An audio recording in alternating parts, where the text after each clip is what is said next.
Hello bachon, so let's understand the question first. The question says the lengthenoid contraction is responsible for the fact that okay, तो हमसे पूछा गया है कि lanthanoid contraction के कारण यहाँ पर किस केस में कौन सी ये प्रॉपर्टीज सही हो रही है। चलिए बात करते हैं लेंथेनॉइड कॉन्ट्रैक्शन की। जैसे अगर बात करते हैं 3D सीरीज की, 4D series and 5D series. सबसे पहले ग्रुप नंबर आता है 3B, जिसमें एलिमेंट्स रहते हैं स्कैंडियम, इट्रियम एंड लेंथेनम। इसके बाद 4B जो आता है उसमें एलिमेंट्स रहते हैं टाइटेनियम, जिरकोनियम एंड हैफनियम। सो देखिए, जब लेंथेनम से हैफनियम में मूव करते हैं तो क्या एक ही इलेक्ट्रॉन बढ़ता है और एक ही प्रोटॉन बढ़ता है? क्या नहीं। जब La से HF में मूव करते हैं तो हमारे पास 14 प्रोटॉन एंड 14 इलेक्ट्रॉन बढ़ते हैं। तो देखिए यहाँ पर 14 इलेक्ट्रॉन का कोई इफेक्ट नहीं होता है। क्यों? क्योंकि देखिए जेड इफेक्टिव जो होता है वो होता है जेड माइनस सिग्मा।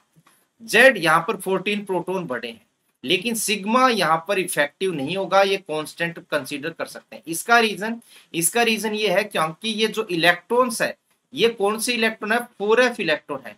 और 4f इलेक्ट्रॉन का जो शिल्डिंग इफेक्ट होता है वो क्या होता है? देखिए बहुत कम होता है, S, P, D and F। तो इनका D और F का शिल्डिंग इफेक्ट काफी वीक होता है। सिग्मा वीक हो रहा है लेकिन जेड बढ़ रहा है। जेड बढ़ रहा है तो जेड इफेक्टिव बढ़ेगा। जेड इफेक्टिव बढ़ेगा तो 5D के जो एलिमेंट्स होता है उन पर इफेक्टिव न्यूक्लियर चार्ज बढ़ जाता है, जिसके कारण उनकी साइज श्रिंक होने लगती है। देखिए जिरकोनियम से हैफनियम में मूव करने पर साइज बढ़नी चाहिए, ग्रुप बढ़ रहा है तो बढ़ती है, लेकिन हैफनियम में लेंथेनॉइड कॉन्ट्रैक्शन पावरफुल लगने के कारण, लेंथेनॉइड कॉन्ट्रैक्शन पावरफुल क्यों लगता है? Due to weak shielding of 4f electron.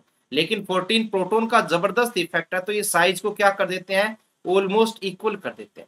अब ऑप्शंस डील करते हैं। Option number A, ZR and HF have same atomic size. Yes, उनकी जो साइज होती है वो क्या रहती है? ऑलमोस्ट कांस्टेंट रहती है। Option number B, ZR and HF have same property. देखिए अगर इनकी साइज ऑलमोस्ट इक्वल है तो बहुत सारी प्रॉपर्टीज भी क्या होती है जो साइज डिपेंडेंट रहती है वो क्या हो जाती है? सिमिलर हो जाती है। ऑप्शन सी, डिफरेंट साइज, नहीं, ये गलत हो जाएगा।